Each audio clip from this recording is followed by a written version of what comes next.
Have you ever stopped to think about what it truly feels like to be treated unfairly, simply because of your skin color? It was a Friday evening at Bell Vista, one of the most prestigious restaurants in the heart of New York City. The air was thick with the irresistible aroma of sizzling steak, rich garlic butter, and the comforting scent of freshly baked bread. The gentle hum of soft jazz music floated through the room, adding a layer of sophistication to the already elegant atmosphere. The waitstaff moved seamlessly, their every step precise, their service flawless. Among them was Marcus, a 28-year-old black waiter who had dedicated 3 years of his life to Bell Vista.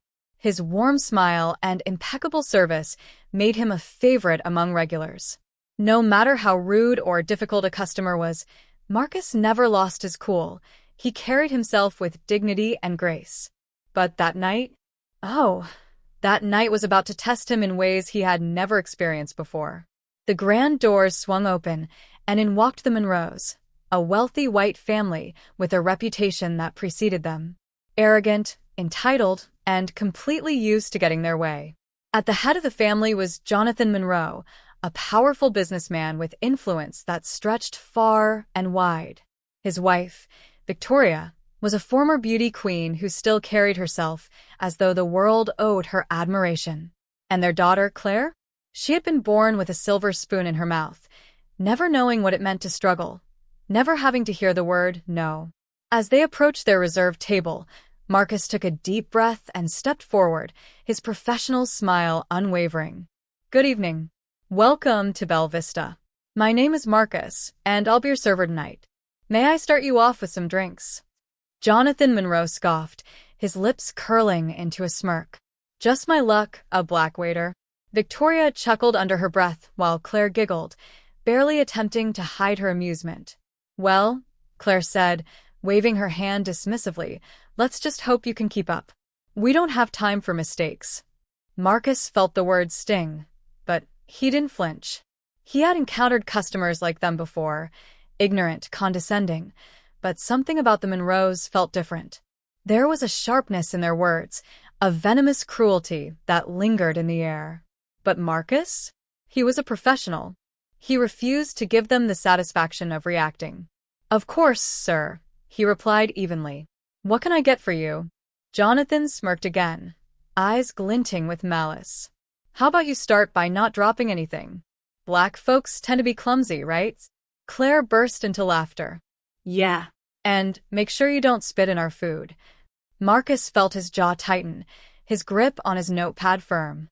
His heartbeat quickened, but he took a deep breath and did what he had always done. He remained professional. Jotting down their drink orders, he turned on his heel and walked away, his pulse pounding in his ears. He had dealt with racism before, but this felt different. What the Monroes didn't know, their night was about to take a turn they never saw coming. When Marcus returned with their drinks, the taunting continued. "Wow, he actually remembered," Victoria said sarcastically. "I half expected him to mix up our orders." Marcus carefully placed each drink down, his movement steady, his expression unreadable. "Would you like to hear tonight's specials?" Claire rolled her eyes. "As if you'd even understand what you're saying," she scoffed. "Do you even know anything about fine dining? Or do you just flip burgers when you're not here?" Jonathan snapped his fingers in Marcus's direction, his tone dripping with arrogance. "Yeah, boy. Read them out quickly. We don't have all night." The word boy stung, slicing through the air like a blade. But Marcus? He didn't waver. He listed the specials with perfect pronunciation, steady and precise.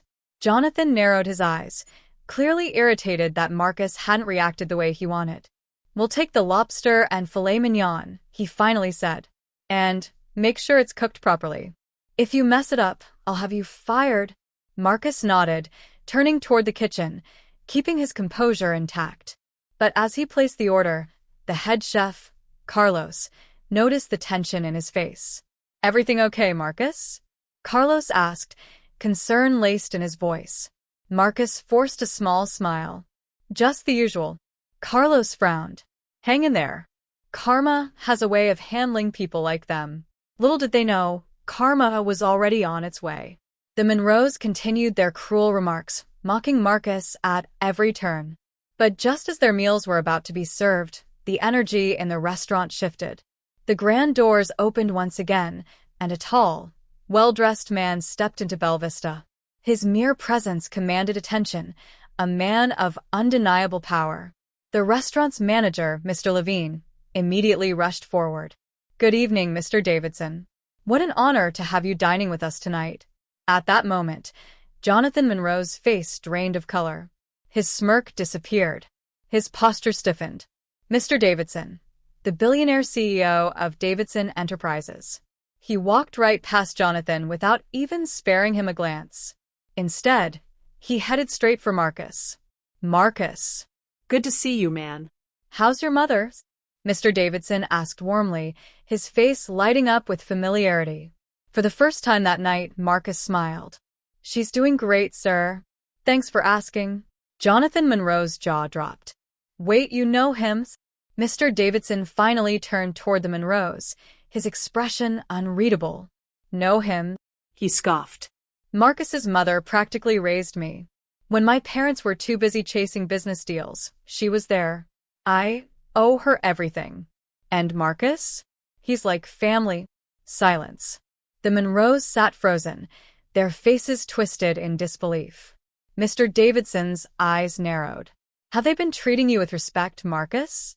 Before Marcus could answer, Mr. Levine stepped in. "Actually, sir, they've been nothing but rude." Mr. Davidson turned cold eyes toward Jonathan. "So, you think you're better than Marcus? You should be ashamed. You built some little fortune, but I built an empire. And guess what? I don't do business with racists." Jonathan began to stammer. "Mr. Davidson, please, Save it." Mr. Davidson cut him off. "Effective immediately, I'm cutting all ties with you. Your company wanted my investment? Consider it gone." Victoria gasped. Claire stared blankly, as if reality had just hit her for the first time. Jonathan panicked. "Sir, please. Let's talk about this." Mr. Davidson smirked. "No need. Decisions made. Oh, and by the way, I own Bell Vista. Marcus here? He's not just a waiter, he's an employee at MY Restaurant." Jonathan's eyes widened in horror. Mr. Levine took a step forward. "And since I run this place, let me be clear, we don't tolerate racism here. You're no longer welcome." The entire restaurant watched in silence. Then, applause. With no other choice, the Monroes stormed out, their egos shattered, their stomachs empty. Mr. Davidson clapped Marcus on the shoulder. "Keep being you, Marcus. People like them? They always get what they deserve."